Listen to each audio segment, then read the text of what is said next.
Today, yet again, another Marvel Legends review. This time, Build-A-Figure Korg.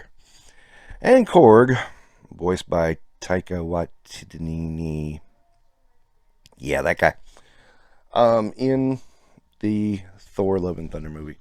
Some people liked him, some people really hated him. I think they gave him a little too much dialogue. He spoke a little much. I do think that. I don't hate Korg.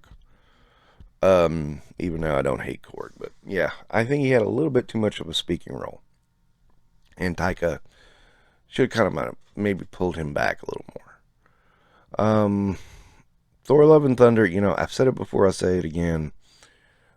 I heard a lot of hype before I saw the movie, and people said it was just silly, and did not prepare me for those real tear-jerking scenes.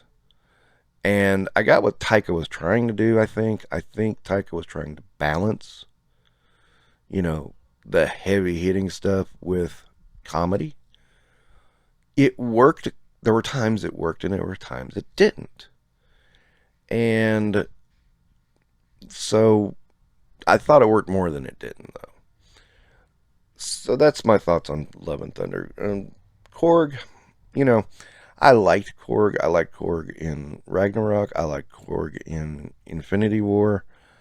I didn't hate Korg in Love and Thunder, but I thought he had a few too many lines. And I'll keep it that simple. I mean, Taika went a little, and that was another thing was that apparently there was a 4 hour cut of the movie, or something like 3 hour, 4 hour cut of the movie, and they wanted to cut down that 2 hours.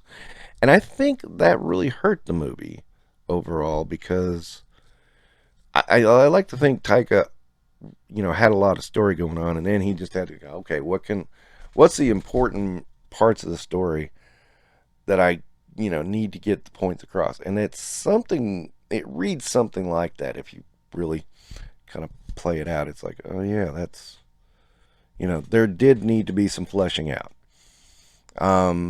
I think he should have fought the studio a little bit and just said, hey, no, this needs fleshing out.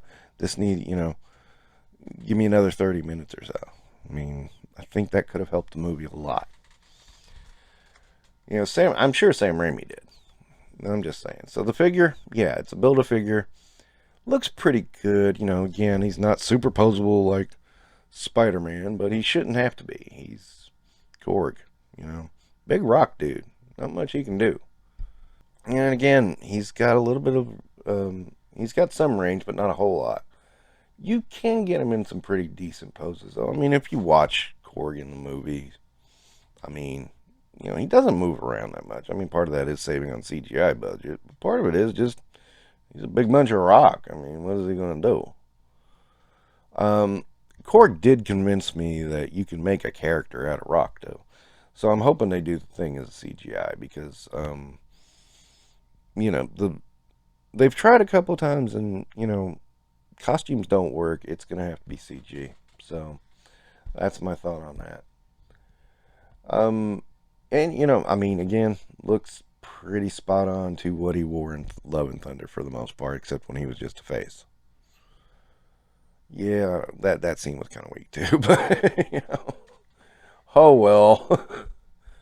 All right. Anyway, here he is beside Jane Foster Thor and Ravager Thor. He's not quite as tall as some Build-A-Figures. A little bit broader though, so he's not terrible.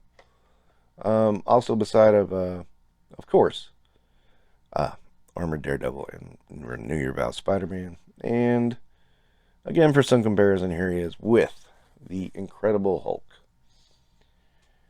Overall, I do like Korg. I just decided, I wanted to build him. That was all it was. I just wanted to finish him up, and I found ways to do it kind of cheaply, so I just did. And again, he's a fair figure.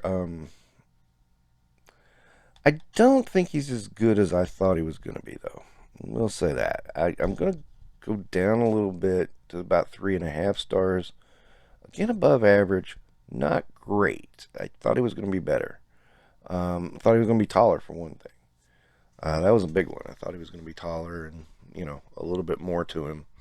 that would have helped a lot. But it's not bad. He's not bad in any way. Just, not quite where I thought he would be. So that will wrap up my review of Korg for Infinite Realms. Don't forget to like and subscribe.